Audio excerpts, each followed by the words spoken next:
Hello guys, welcome back to my channel. আমি তোমাদের ঘরকন্যা শতাব্দী। আর আমি তোমাদের আজ নিয়ে চলে এসেছি একটা দারুণ টেস্টি কচুর শাকের ভিডিও। আর এই কচুর শাকটা নিরামিষভাবে কিভাবে রান্না করা যায় সেটাই তোমাদের দেখাবো।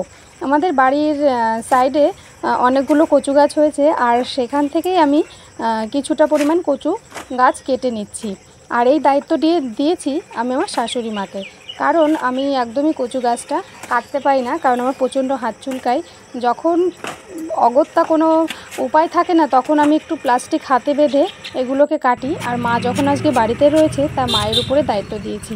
মায়ের কচু শাকগুলোকে ভালো করে পরিষ্কার পরিচ্ছন্ন করে কেটে ধুয়ে রেডি করে দিচ্ছে।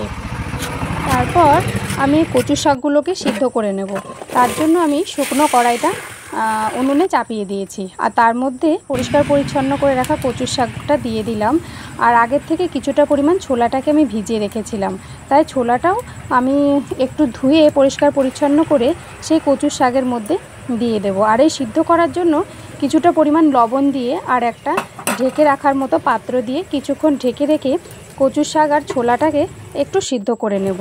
ঠিক এর ভিতর থেকে যখন জলটা বেরিয়ে আসবে, ঠিক ততক্ষণ আমি এটাকে সিদ্ধ করতে থাকবো, কারণ এর ভিতরে যে জলটা থাকবে সেই জলটা ফেলে দিলে আর এই কচু শাকগুলো একদমই গলা চুলকাবে না।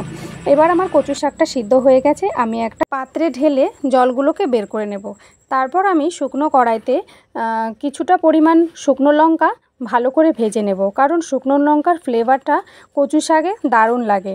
তারপর আমি কড়াইতে তেল দিয়ে এর মধ্যে শুকনো লঙ্কা, জিরে আর তেজপাতাটা ফোড়ন দিয়ে ওই সিদ্ধ করে রাখা কচু আর ছোলাগুলোকে দিয়ে দেবো।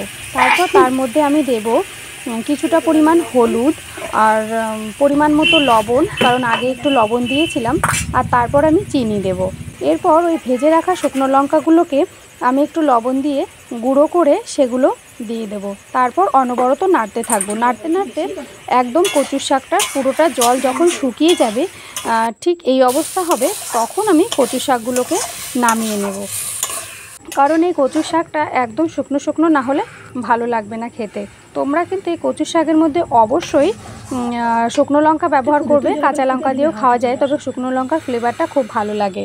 আর এর মধ্যে কিন্তু অবশ্যই একটু মিষ্টি দিয়ে দেবে, কারণ নিরামিষ কচু শাক তো মিষ্টি দিয়ে খেতে ভীষণ ভালো লাগে। ভিডিওটা যদি ভালো লাগে অবশ্যই আমার চ্যানেলটা লাইক আর সাবস্ক্রাইব